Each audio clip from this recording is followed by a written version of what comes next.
Eu sou Paulo Nogueira Batista e eu queria fazer hoje um breve comentário sobre os desastres do governo brasileiro na área internacional. Bem, o governo é um desastre em praticamente todas as áreas e a política externa não é uma exceção. Isso ficou claro desde o início do governo, a começar pela nomeação de Ernesto Araújo como chanceler. Na época eu procurei saber um pouco sobre o pensamento dele, li os textos que ele havia publicado, assisti os pronunciamentos e fiquei, vou dizer a vocês, estarrecido com o que eu vi, com a mistura de amadorismo, ignorância e fanatismo ideológico que o novo ministro exibia. E a partir daí foram se sucedendo os erros na política externa. Primeiro, por exemplo, a hostilidade em relação à China. Hostilidade incompreensível, porque o Brasil não tem grandes conflitos ou divergências com a China, ao contrário. É a nossa principal parceira comercial desde 2009, um dos grandes investidores no país.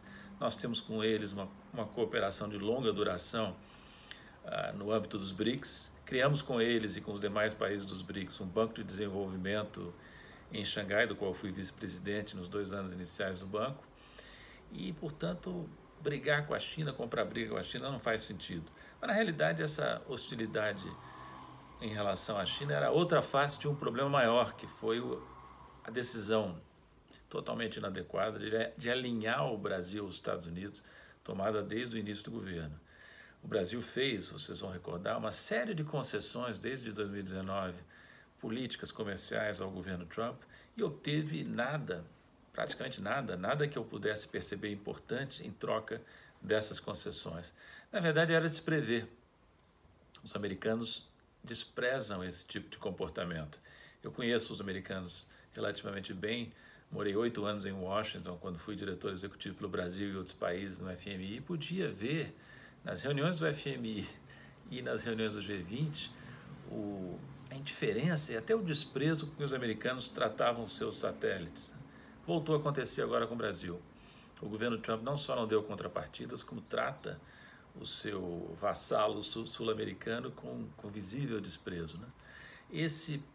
Esses problemas todos com China, com os Estados Unidos, foram se agravando quando o Brasil também resolveu hostilizar o consenso internacional de maneira tosca, de maneira primitiva, em uma área crucial como o meio ambiente. Escolheu um ministro despreparado, que agrediu as noções mais básicas do que é a política ambiental, desmontou as estruturas de controle, em parte, e foi colhendo no exterior uma resistência crescente ao Brasil também na área ambiental. Em 2020, com a pandemia, o quadro piorou ainda mais, o isolamento do Brasil se agravou. O governo brasileiro não tem planos, não mostrou que tem capacidade de coordenar uma luta contra a pandemia, ao contrário, sabota. As declarações exóticas do presidente brasileiro foram vistas com um profundo sentimento de desprezo no mundo inteiro. Isso culminou na transformação do país num dos epicentros da crise, com o crescimento do número de casos, de mortes, e ainda com a tentativa absurda de ocultar dados. Hoje o Brasil e os brasileiros são tratados como párias no mundo. Até Donald Trump procurou se distanciar de Bolsonaro em vários momentos no que diz respeito ao combate à pandemia, porque percebeu o desastre no qual o Brasil embarcou. Tudo isso é uma grande lástima. O Brasil teve normalmente uma política externa razoável, até boa, às vezes até muito boa, no passado não muito remoto. Tem um serviço diplomático excelente, melhor que o de muitos países do mundo, até de países desenvolvidos, e a imagem do país no mundo está sendo arrastada na lama.